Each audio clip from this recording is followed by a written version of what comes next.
My sister dropped her 3 kids at my doorstep with a note: need to find myself in Europe. Back in 2 weeks. 6 months later she's living in Paris with her new boyfriend while I raise her children. Yesterday my lawyer called with news that made me drop my phone: your late father's second will, it changes everything. The morning Emma dropped off her kids was deceptively ordinary. I was preparing for a video conference, laptop open on my kitchen counter, coffee growing cold beside me. Then came the knock. 3 quick taps that would change my life forever. I opened the door to find my sister, perfectly manicured as always, designer sunglasses perched on her head. Behind her stood 3 confused-looking children: Jake, 10, Sophie, 7, and little Max, 4. They clutched backpacks and small suitcases. "Sarah, darling." Emma's voice had that artificial sweetness she used when she wanted something. "I need the teeniest favor." Before I could respond, she was already pushing past me, ushering the kids inside. "It's just for 2 weeks. I've been offered this amazing opportunity in Europe, a chance to really find myself, you know." I stood there, mouth open, as she dropped a folder on my counter. "Here are their schedules, medical info, all that boring stuff. Jake has soccer on Thursdays, Sophie's allergic to peanuts, but you knew that. And Max still needs his nightlight." "Emma, wait," I finally managed. "I have work. I can't just." "You work from home," she waved dismissively. "Perfect setup for watching kids." "Mom and Dad agree it's the best solution." Of course they did. In our family, Emma's desires had always been everyone else's obligations. "Besides," she continued, checking her phone, "you're alone in this big house. Some company will do you good." That stung. My husband David's death 2 years ago was still a raw wound, one Emma never hesitated to prod. "My flight's in 3 hours, she announced, already heading for the door. "I'll video call when I land." And just like that, she was gone, leaving me with 3 shell-shocked children and a folder full of responsibilities that weren't mine. I looked at the kids, my niece and nephews, standing awkwardly in my living room. Sophie's lower lip was trembling. Max clutched his stuffed dinosaur tighter. Jake just looked angry. "She's not coming back in 2 weeks, is she?" Jake asked, his voice harder than any 10-year-old should be. I wanted to lie, to reassure them, but looking into his eyes, I saw he already knew the truth. "Let's get you settled in," I said instead. The first week was chaos. I had to reschedule client meetings, rearrange my home office, and learn the intricate dance of school drop-offs and pickups. Emma's detailed folder was barely more than a few hastily scribbled notes. I discovered Sophie's peanut allergy extended to all tree nuts the hard way, via a terrifying midnight ER visit. Emma's promised video call never came. Just a text. "Having the most amazing time. Met someone special." 2 weeks might stretch a bit. "You're the best." 2 weeks became a month. 1 month became 3. Emma's Instagram told the story she wouldn't tell us. Parties in Paris. Yacht trips in the Mediterranean. Cozy photos with a French photographer named Pierre. Meanwhile, I was helping with homework, attending parent-teacher conferences, and trying to keep my consulting business afloat. The kids slowly began to adjust. We developed routines. Jake opened up about his anger management issues at school, something Emma had never mentioned. Sophie's nightmares about abandonment began to ease as I proved, night after night, that I would always come when she called. Max stopped asking when Mommy was coming home. My parents were surprisingly unhelpful. Emma's finally living her life. Mom said during one of her rare visits, she was so young when she had Jake, she never got to experience anything. "And what about her kids' lives?" I asked. Mom just sighed and changed the subject. 4 months in, I received the first letter from Emma's lawyer. She wanted me to sign temporary guardianship papers. "Just a formality," the letter said, "to make school and medical decisions easier." I sat at my kitchen table late that night, after the kids were asleep, staring at those papers, legally becoming responsible for 3 children I never planned to raise. I thought about David, about the family we planned to have before cancer stole our future. "What would you do?" I whispered to his photo on the wall. As always, his smile offered no answers. The next morning, I called my own lawyer, Victoria Bennett. She'd handled David's estate and had become something of a friend. "Let me review everything before you sign anything," she said. "Something about this feels off." 2 days later, Victoria called back. Her voice was strange, excited but cautious. "Sarah, I found something while doing background checks. It's about your father." "My father? He passed away 5 years ago." "What cold?" "He left a second will," Victoria interrupted. "One that was supposed to be revealed only under specific circumstances. Your sister's abandonment of her children might just trigger those circumstances." I felt the world tilt slightly. "What are you saying?" "I'm saying come to my office, bring the guardianship papers Emma sent, and Sarah, this changes everything." Victoria's office was all leather and mahogany, the kind of place that smelled of old books and serious decisions. She had multiple documents spread across her desk. "Your father was a clever man," she said as I sat down, "and it seems he knew your sister better than anyone." She picked up a document, clearly old, but official looking. "This will was created 12 years ago, right after Jake was born. It contains specific provisions about Emma's children." My hands shook as I took the paper. There, in my father's familiar handwriting, was a letter attached to the will.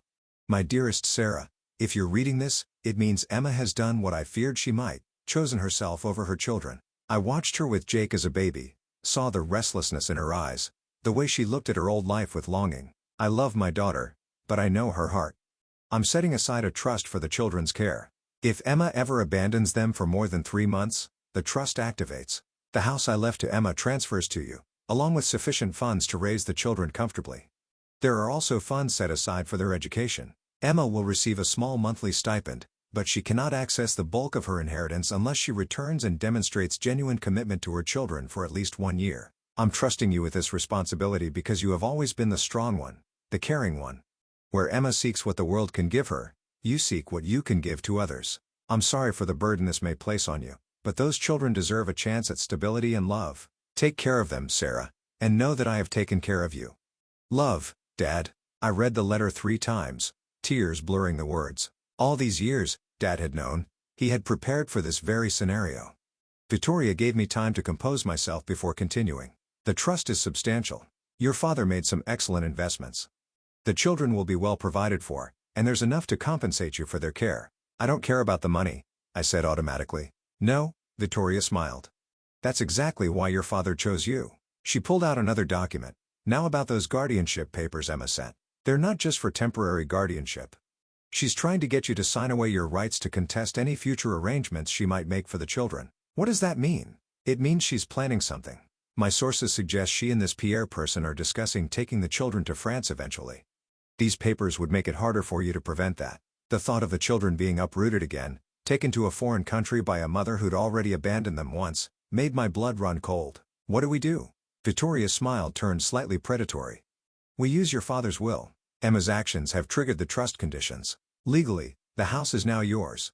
More importantly, we can file for permanent guardianship. With a documented abandonment and your father's will supporting you, we have a strong case." I thought about Jake's anger finally starting to ease, about Sophie's growing confidence, about Max's laughter returning. "Do it," I said, "whatever it takes to protect them." That night, as I tucked the kids into bed, Sophie in the room I painted purple for her, Jake in the space he'd made his own with soccer posters, Max clutching his dinosaur in his race car bed, I felt a strange mix of sadness and determination. Emma had given birth to these children, but she'd never really seen them, never noticed how Jake's anger masked his fear of not being enough, never realized Sophie's perfectionism was a desperate bid for attention, never understood that Max's clinginess came from deep insecurity. But I saw them, and thanks to Dad's foresight, I could protect them. My phone buzzed with a text from Emma. "Pierre and I are engaged. Thinking of having the kids come for the wedding in Paris, 2 months okay?" I looked at the sleeping children, thought of the documents on Victoria's desk, and typed back, "We need to talk." The real battle was just beginning. Emma's response came faster than I expected, not a text, but a video call at 7 a.m. the next morning. I stepped onto the back porch to take it, away from little ears that didn't need to hear this conversation. "What do you mean?" "We need to talk." Emma's face filled my screen, Paris glittering behind her. The kids would love Paris. Pierre's family has this amazing chateau where the kids aren't going to Paris. I cut in, my voice firm. "And we need to discuss Dad's second will." The change in her expression was instant. The carefree smile vanished, replaced by something calculating. "What second will?" "The one he left protecting your children from exactly this situation." I watched her face carefully. "He knew, Emma. He knew you'd do this someday." She laughed, but it sounded hollow. "That's ridiculous. Daddy would never. I'm their mother. I have rights. Rights you abandoned when you disappeared for 6 months to find yourself." I couldn't keep the bitterness from my voice. "Do you even know what's happening in their lives? Jake made the advanced soccer team. Sophie won the school art competition. Max finally stopped crying himself to sleep asking for you. Don't you dare judge me." Emma's voice rose. "You have no idea what it's like, having kids so young, missing out on everything, and now they finally found happiness at the expense of your children's happiness." I snapped. "They're not accessories you can store away until they fit your lifestyle, Emma. They're people. Small, vulnerable people who need stability and love. They had that with me. I'm their mother. No, Emma. You're their birth mother. I'm the one who's been actually mothering them. The silence that followed was deafening. Emma's face had gone pale, her perfectly maintained mask cracking. I'm calling Mom, she finally said. This is insane. You can't just— Mom and Dad's house is legally mine now, I interrupted. Part of Dad's provisions. The trust for the kids has activated. You can call whoever you want, but it won't change the facts. Emma's eyes narrowed. So that's your game? Steal my inheritance? My children? You're just jealous because you couldn't have kids of your own. The words were meant to hurt, and they did, but I'd developed a thicker skin over the past 6 months. Victoria Bennett is handling everything, I said calmly. You remember her. Dad's lawyer. Call her office if you want to discuss the legal details, but the kids are staying with me. We'll see about that. Emma ended the call with a violent tap. Within hours, my phone was buzzing constantly. Mom called first, alternating between tears and accusations. How could you do this to your sister? We're family. Yes, we are. I agreed, which is why I'm protecting those kids. Old family friends called. Flying monkeys in Emma's drama. Even our Aunt Linda, who hadn't visited the kids once in 6 months, suddenly had opinions about their welfare. But the worst was yet to come. 3 days after my conversation with Emma, I received notice that she was filing for emergency custody, claiming I had manipulated the situation to kidnap her children. Her lawyer painted me as an unstable widow, obsessed with replacing my lost chance at motherhood by stealing my sister's children. Victoria was unfazed.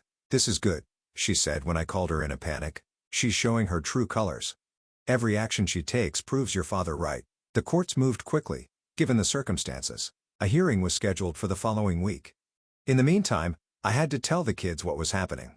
Jake understood immediately. She wants to take us to France, doesn't she? His hands clenched into fists. I won't go. You can't make me. Sophie burst into tears. But my friends are here. My school. And you're here. Max just climbed into my lap and held on tight, too young to fully understand, but old enough to sense the tension. The day of the hearing arrived with gray skies and thunder, fitting weather for what was to come. I dressed carefully in a conservative blue suit, trying to project stability and competence. Emma showed up in designer clothes, Pierre by her side, looking every bit the glamorous mother ready to reclaim her children. But I noticed she didn't once look at the kids, who were waiting with my friend Anne in the courthouse corridor. The judge, an older woman named Harrison, reviewed the documents carefully. Emma's lawyer spoke first, weaving a tale of a young mother, temporarily overwhelmed, who had trusted her sister to watch her children while she sorted herself out. He painted Emma as a victim of manipulation, and me as an opportunist. Then Victoria presented our case. She had everything. Emma's social media posts showing her partying across Europe while ignoring her children's calls. Documentation of missed parent-teacher conferences and doctor appointments. Statements from the kids' teachers about their improved behavior and grades under my care. And finally, Dad's will and letter. Your Honor, Victoria concluded, this isn't about denying Ms. Winchester access to her children. This is about providing these 3 young people with the stable, loving home they deserve. Ms. Sarah Cooper has been that home. The children are thriving in her care. Their own grandfather foresaw this situation and provided for it legally. We asked the court to honor his wishes and the children's best interests. Judge Harrison asked to speak with the children privately. When they returned, Jake was standing straighter. Sophie had clearly been crying but looked resolved, and Max was clutching his dinosaur. The judge's decision was clear. Temporary custody would remain with me while a full evaluation was conducted. Emma would have supervised visitation rights if she chose to exercise them. Emma's response was explosive. This is ridiculous. They're my children. I gave birth to them. Ms. Winchester. Judge Harrison's voice cut through Emma's protests. Giving birth is biology. Parenting is action. From the evidence presented, you have excelled at the former and abdicated the latter. If you wish to contest permanent custody, I suggest you demonstrate genuine commitment to your children's welfare. Starting now. Emma stormed out, Pierre trailing behind her. I heard later they took the first flight back to Paris. That night, as I tucked the kids into bed, there was a new peace in their eyes. They knew they were staying home. Sarah? Sophie called as I turned out her light. Yes, sweetheart. Can I call you Mom? My heart squeezed. You can call me whatever feels right to you, honey. No pressure.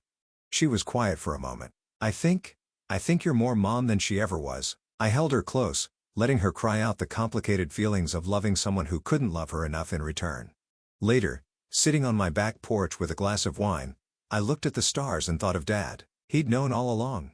Known Emma's heart. Known what the kids would need. known that I would step up. I hope I'm doing right by them, I whispered to the night sky. My phone buzzed with a text from Emma. This isn't over. I looked back at the house where 3 children slept peacefully, finally feeling secure in their home. No, I typed back. It's just beginning, because this wasn't about winning or losing anymore. It was about 3 children who deserved better than being pawns in their mother's game of self-discovery, and I would make sure they got it. The real work of healing was just starting. But for the first time, we had solid ground to build on. The next 6 months tested us all in ways I never expected. Emma's response to losing temporary custody was to launch a full-scale social media campaign, painting herself as a victim of family betrayal. Her Instagram became a carefully curated showcase of motherly devotion from afar, posts about missing her babies, throwback photos of happier times, and long captions about the pain of separation. The reality, of course, was different. She missed her first scheduled supervised visit, citing travel complications. The second was cut short when she spent more time taking selfies for her reunion story than actually talking to the kids. By the third visit, only Jake showed up, and he left after 15 minutes when Emma started talking about their new life in Paris. I don't want a new life, he told me later, sitting on our back porch swing. I like our life here, with you. The custody evaluation process was thorough and sometimes painful. The court-appointed evaluator, Dr. Martinez, spent hours interviewing each child, observing our home life, and reviewing evidence of both Emma's abandonment and my care. One session particularly stood out. Sophie was showing Dr. Martinez her art wall, drawings, paintings, and school projects I'd carefully preserved. Sarah, she comes to every art show, Sophie explained. She even took a day off work when I was scared to present my project. And your other mom, Dr. Martinez asked gently, did she come to art shows? Sophie's face fell. She said she'd come to the big one last year, but she posted pictures from a party in Milan instead. These moments broke my heart while strengthening my resolve. The kids deserved better than being secondary characters in Emma's story of self-discovery. Meanwhile, our daily life continued. Jake joined a competitive soccer team, his anger issues improving with each successful game. Sophie's art teacher recommended her for a gifted program. Max started kindergarten, proud in his new backpack, no longer the anxious child who'd arrived at my door. But Emma wasn't done fighting. Her lawyer filed motion after motion, each more desperate than the last.